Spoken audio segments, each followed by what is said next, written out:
Call to the member for Warringah. Thank you, Mr Speaker. I move amendments 1 to 7 as circulated in my name together. These amendments seek to close a loophole that remains in this legislation. The legislation, in substance, bans the use of credit cards and cryptocurrency for online gambling, and I acknowledge this is long overdue.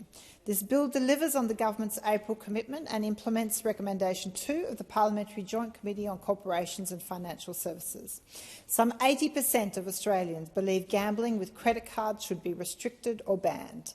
That is from clear research by the Australian Banking Association. Warringah constituents want to see action taken by all levels of government to reduce gambling harm.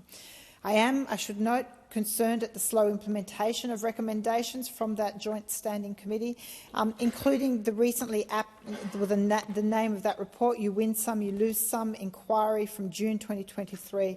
Numerous recommendations came out of that, and we absolutely need a national strategy in cooperation with states and territories.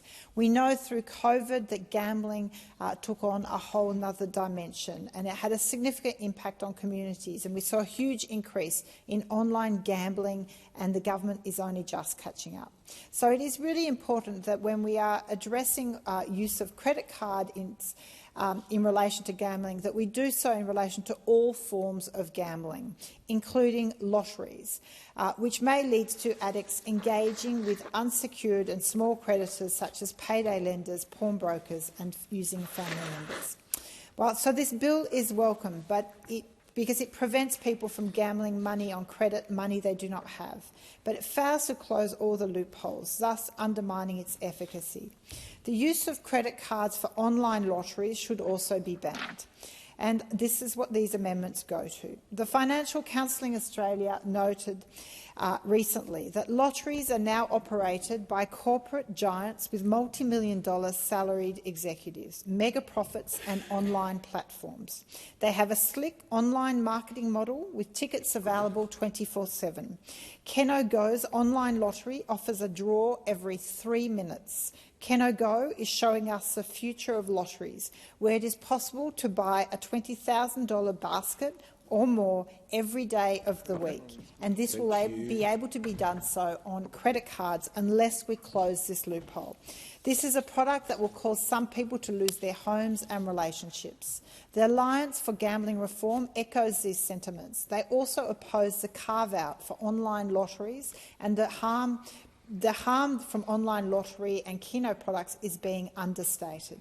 As outlined in their submission to the Senate committee, the Lotto app, you can easily spend up to $10,000 on tickets immediately, and keno a maximum of $1,000 every 3 minutes using credit cards. So it's clear that these are still tools for harm. If credit cards are allowed to continue to be used in these instances online, we are still feeding a beast. We are still leading people into great harm. So amidst a cost of living crisis, allowing people to incur further debt via their credit card through online lotteries is a major problem and is frankly irresponsible. Their marketing is compelling. It's drawing people in to think that they will win big, that these will be the lucky tickets. But the odds of winning a Division 1 lotteries is 1 in 8,145,060. And the odds of winning a larger keno jackpot are 1 in 8,911,711. So clearly very long shots. And meanwhile, people are incurring those debts on credit cards and paying high interest rates on those debts. So online lotteries absolutely need to be included in this bill, and I urge the government to support these amendments. I appreciate that some are saying the issue is non-for-profit sector are concerned that they rely on the sale of raffle tickets and often use of credit cards, and so they are concerned that this will curtail their fundraising abilities.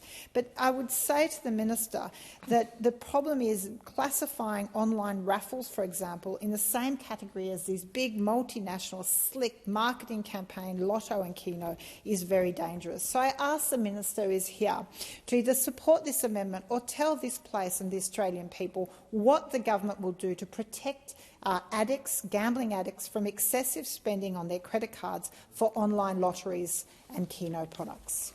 Question.